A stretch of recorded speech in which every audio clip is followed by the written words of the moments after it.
پاس یہ حج زکات بھی ہوں گے، اس کے بعد توجہ یہ سارا کچھ ہوگا اس کے پاس، صدقے خیرات اس نے اتنے دیے ہوں گے، قربانیاں جناب سب سے بڑے بڑے بیل اس نے دنیا میں دیے ہوں گے، لیکن یہ سارا کچھ ہونے کے باوجود مفلس ہوگا،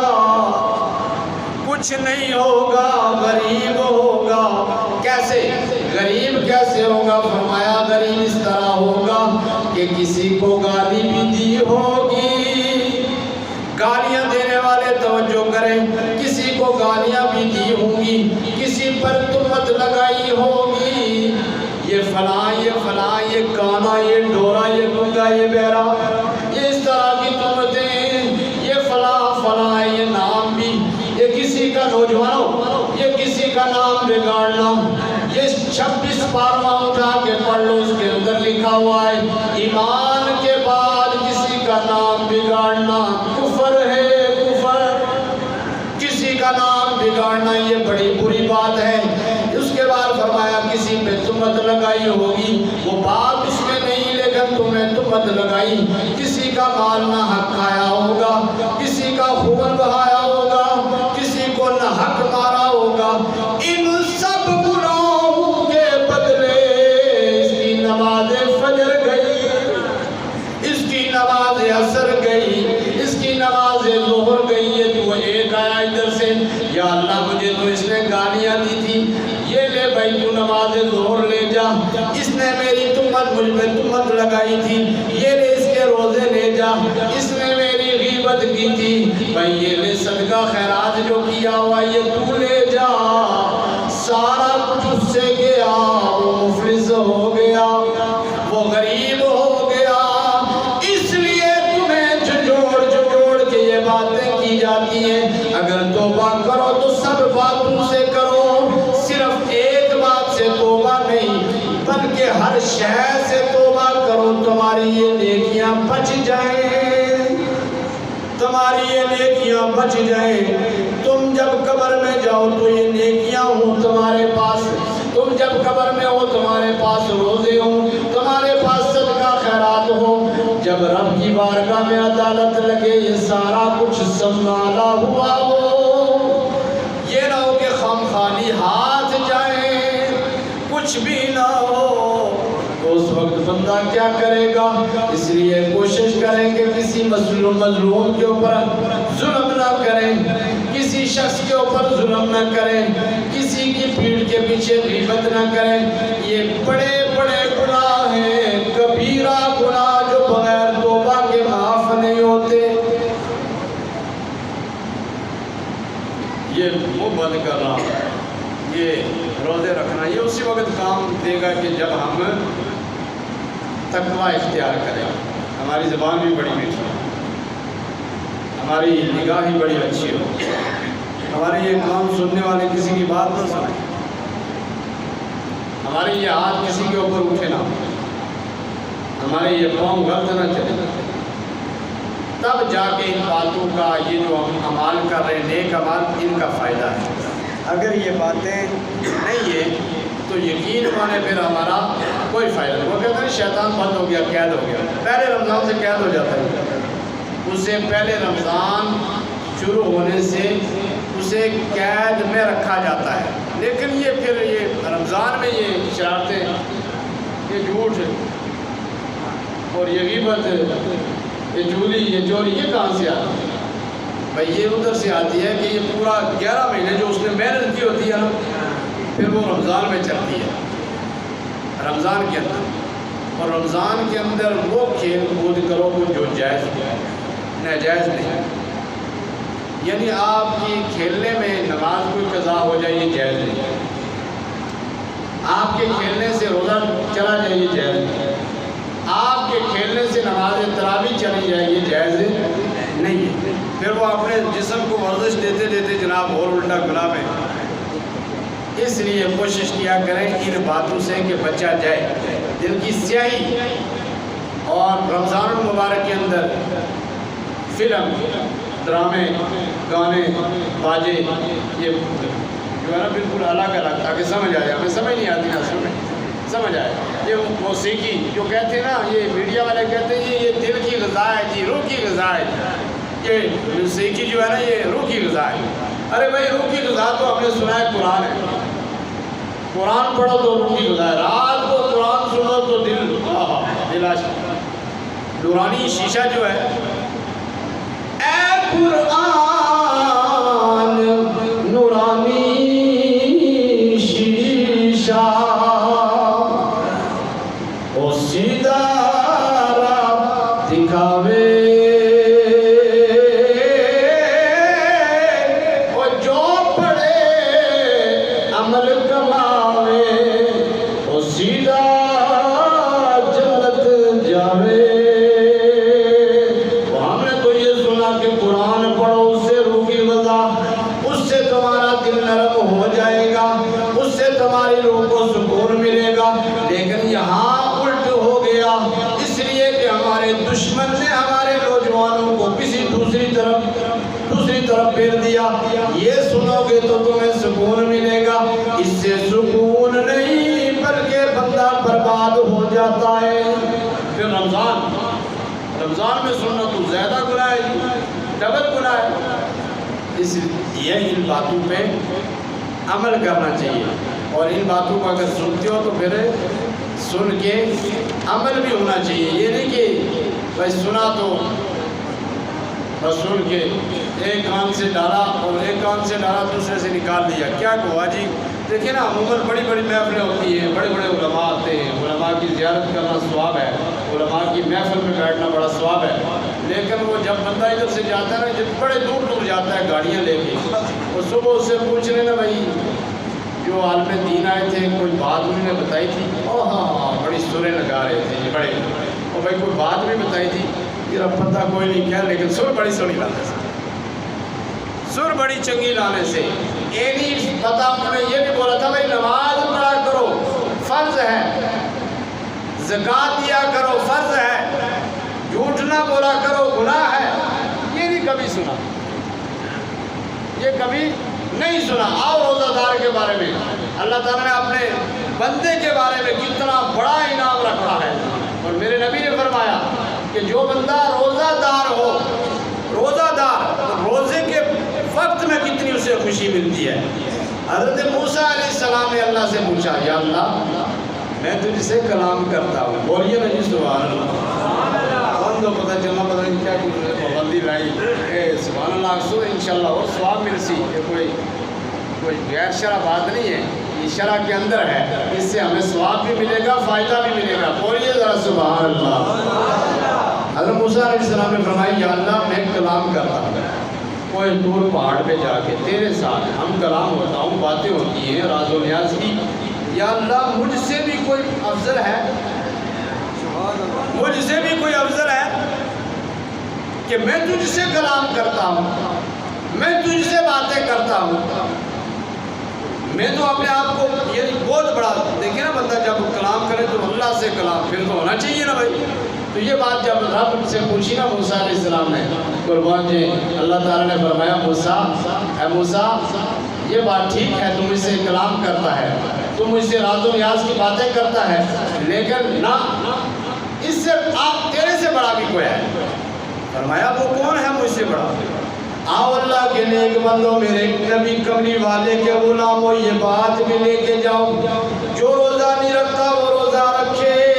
تاکہ اسے یہ بھی نصیب ہو۔ حضرت موسیٰ علیہ السلام نے فرمایا ربا میں تجھ سے کلام کرتا ہوں، کیا میں راز و نیاز کی باتیں کرتا ہوں، تو مجھے بتا کہ مجھ سے بھی کوئی افضل ہے، مجھ سے بھی کوئی افضل ہے؟ میرے رب نے فرمایا ہاں موسیٰ تجھ سے بھی افضل لوگ ہیں۔ فرمایا وہ کون ہے مجھے دکھائیں؟ فرمایا وہ میرے نبی کی آخری امت ہوگی۔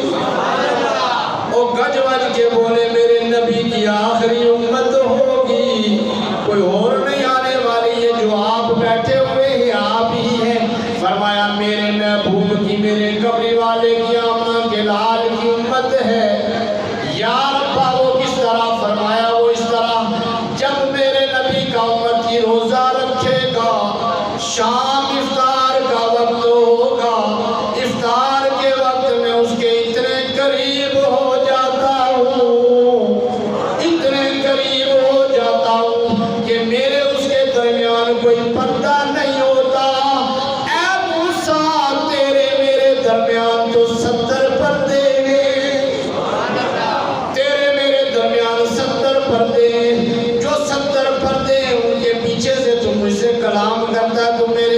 ہے جب میرے نبی کا امتی روزہ افطار کرے گا، روزہ افطار